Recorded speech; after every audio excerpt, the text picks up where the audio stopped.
Man charged in Chicago apartment fire that killed 4 people, including pregnant woman. A Chicago man has been charged with murder and arson after allegedly starting a fire that killed 4 people, including a pregnant woman and her son. Prosecutors allege 23-year-old Lontre Clark set the fire after finding out his ex-girlfriend was dating his friend, CBS News reported. Cook County prosecutors said during Clark's first court appearance that he texted his ex-girlfriend after seeing her post a selfie on Snapchat from his friend's apartment. That night, around 12:20 a.m., Clark and his cousin allegedly drove to a nearby gas station where he filled an antifreeze container with gasoline and drove to the apartment where his ex-girlfriend was staying the night with Clark's friend. Clark was then captured on surveillance video parking in an alley behind the apartment the pair were staying, the Chicago Tribune reported, citing prosecutors. Around 1:23 a.m., Clark ran back to his car where his cousin was waiting for him and drove to his grandfather's house where, according to prosecutors, he threw out his clothes.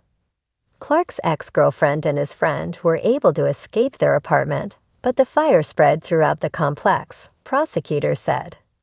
4 people died in the fire, including Brad Cummings, 76, Regina Henry, 32, whose family said she was 3 months pregnant, her 5-year-old son Jason Henry, and Regina's sister, Destiny Henry, 28, per CBS News. Firefighters found Brad Cummings, Regina Henry, and Jason Henry while putting out the blaze, the outlet reported. All 3 were pronounced dead after they were taken to a local hospital. Destiny Henry was found dead the next day in the building.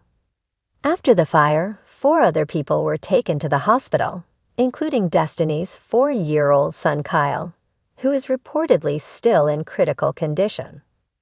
A relative of Destiny's, Latira Goodman, told ABC7 that she had escaped the fire but went back into the building looking for her son, who she thought was trapped inside. If my cousin would have known that, her son was already out of the window. She probably would still be here right now, Goodman told the outlet. We just ask you all please keep the family in your prayers. Clark is charged with 4 counts of first-degree murder, 4 counts of aggravated arson, 2 counts of attempted murder, and 1 count of residential arson, in connection with the early morning fire on June 26, per the Tribune. A judge has ordered him to be held in jail while he awaits his trial, calling the alleged act a brazen disregard for life.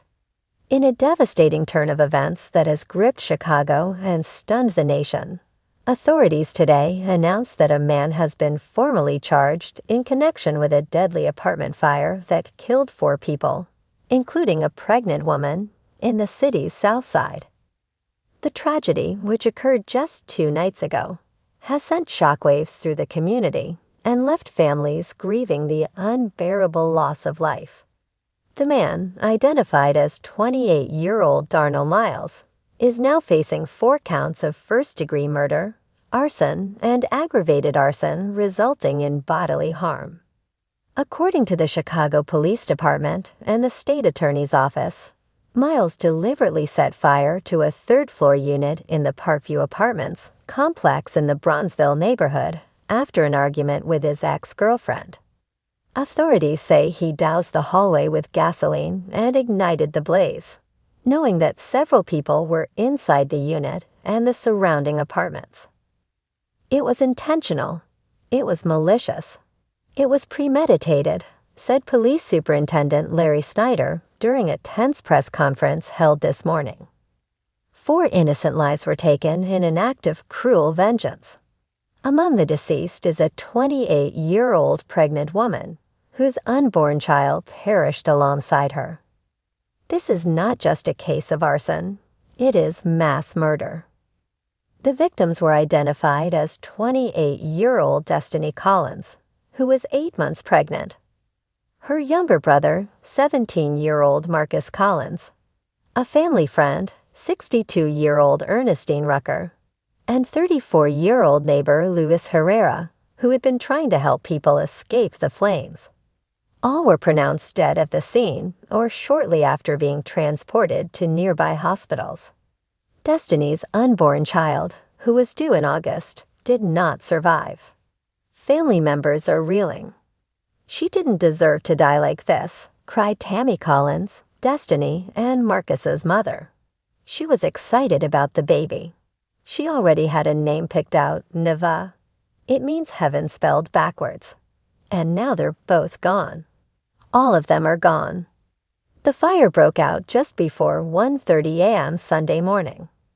By the time firefighters arrived, flames were pouring out of the windows of the 3-story brick building. Several residents were seen jumping from balconies or screaming for help. Witnesses say they heard loud explosions before the flames spread rapidly throughout the building. Someone had left a gas stove on, but it was way worse than that, said one resident, who asked not to be identified.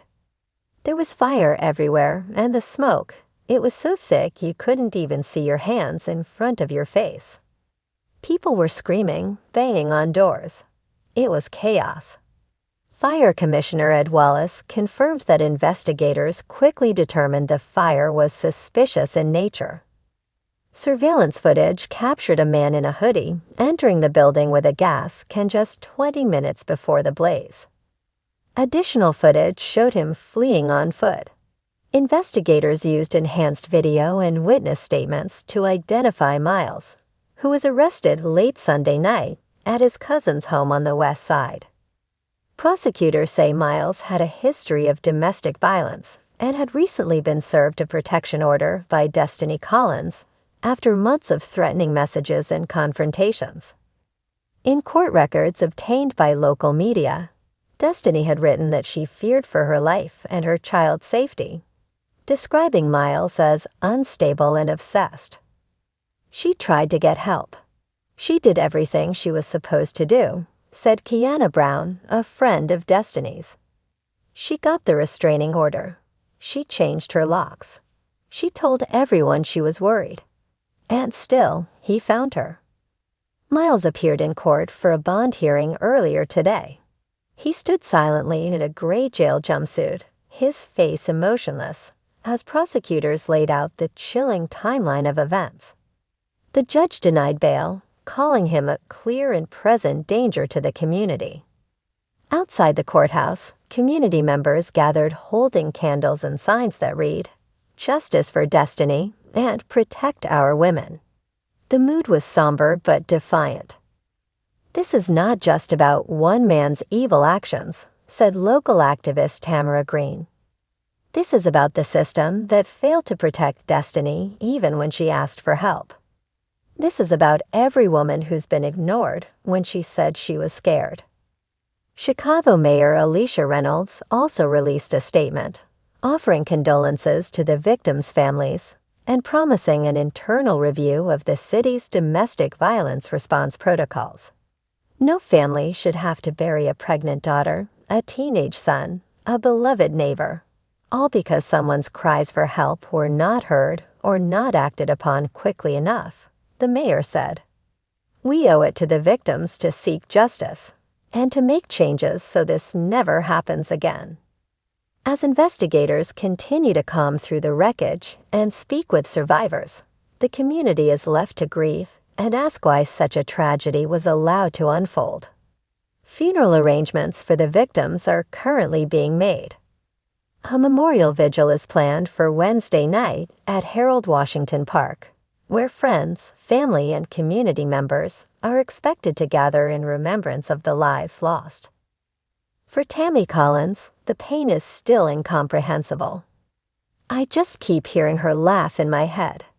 I just keep thinking about the baby clothes she bought last week," she whispered through tears. "He took everything from me, but I want people to remember her name. I want people to say Destiny." As the legal proceedings against Miles begin, the people of Chicago are rallying around the surviving victims, holding tight to each other, and hoping that from this senseless loss, real change will finally emerge.